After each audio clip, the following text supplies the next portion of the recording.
seen this video. What would it look like if we gave God the first 10% of our day, the way that we give him the first 10% of our finances when we tithe? I did the math for you. If you're taking 10% of a 24-hour period, it's roughly 2 hours and like 20-ish minutes. That's a lot of time. That's a really radical thing to do, to wake up and give God the first 2.5 hours on my day. So let's be realistic. Let's give him the first 10% of the time that we're awake. That makes sense. This is the time I even have to spend with him. So that would be 1 hour and 36 minutes. Still a lot of time. Almost a full movie.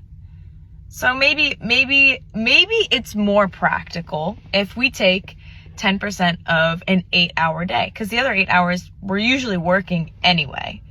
So that would be about 48 minutes. Still a lot of time, because I have things to do.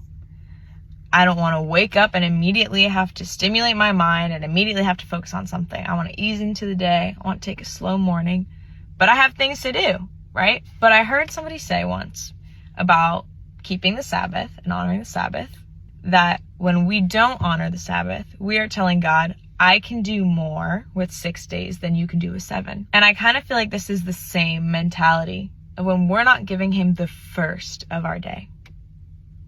We're saying, I can do more with 100% than you can do with 90.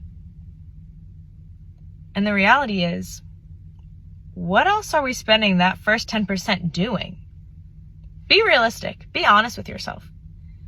I want to challenge you to give God the first 10% of your day.